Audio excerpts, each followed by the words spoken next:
A very good morning. You're watching NewsX and I'm Shivani Singh. Now, Japanese Prime Minister Sanae Takaichi is holding high-level bilateral talks with Prime Minister Narendra Modi today in New Delhi as part of the 16th India-Japan Annual Summit. The two leaders are reviewing progress under the Japan-India joint vision for the next decade with a sharp focus on deepening the special strategic and global partnership. The key agenda items include boosting trade and investment, advancing defense and maritime cooperation, and strengthening the economic security in the Indo-Pacific. A large Japanese business delegation is also accompanying PM Takaichi to explore fresh investment opportunities in India.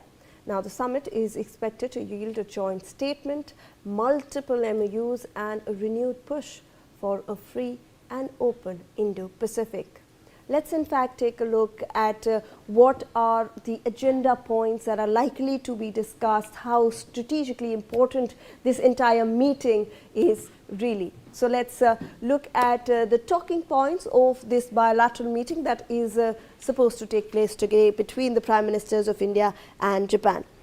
Let's look at the first important aspect of this, which is trade and investment boost and expanding economic ties to 10 trillion yen is the target. So the target has also been set 10 trillion yen. And we are also looking at expanding new opportunities where investment can be made in India, because India and Japan already share a strategic and global partnership, and how to expand that in new sectors, in clean energy, in we are looking at biogas. So how investment can flow into such sectors is likely to be in fact discussed. Let's also look at defense and security cooperation. Now, maritime security, Indo-Pacific strategy. Obviously, Indo-Pacific region is something that is likely to be discussed, and how to strengthen the Indo-Pacific region with Japan already being an established developed country and India as an emerging economy. They both, how they can strengthen this entire region with India as the leader of the global south, then cooperating with Japan in the defense sector as well.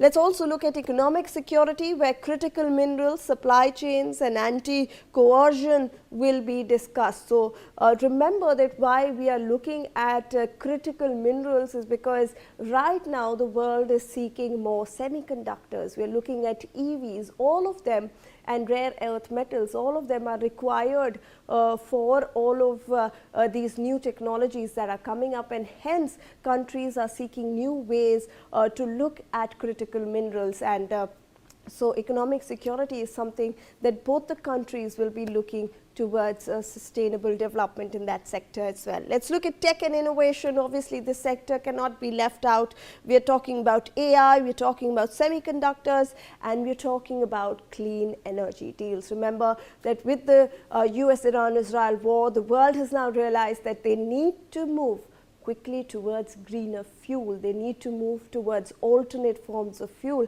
and green energy has got the attention of the world because of the conflict, and this is something that will also be discussed with India and Pakistan, India and, I beg your pardon, Japan Prime Ministers.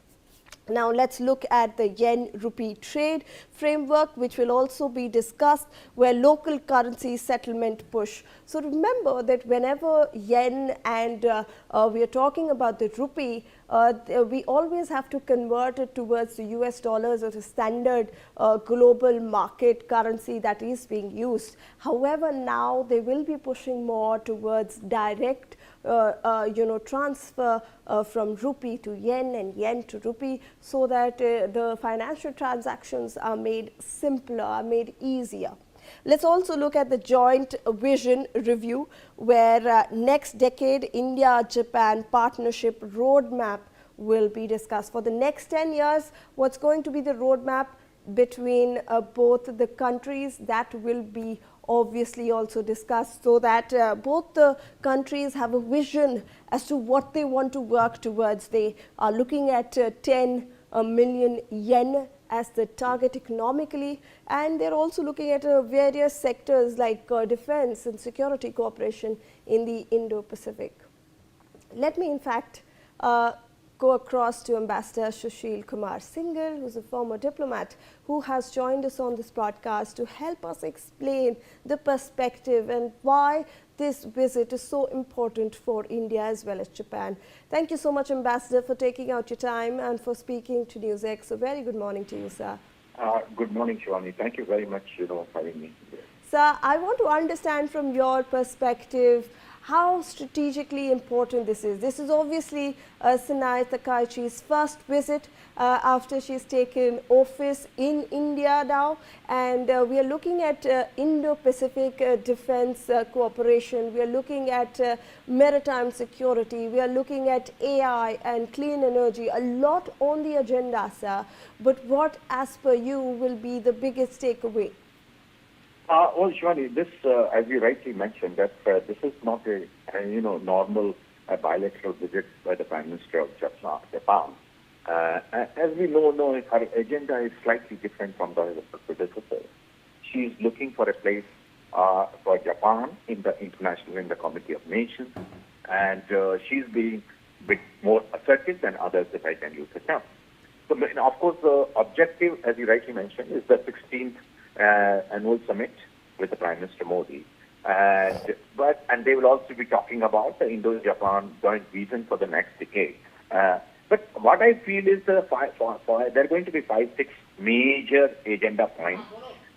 One is that the Japanese investments and trade with India. Already there are about 1,400 Japanese companies who are operating, and they when both Prime Minister met, they had a vision of increasing their Japanese FDI into India to about $61 billion. So it's a major jump which Japan is looking.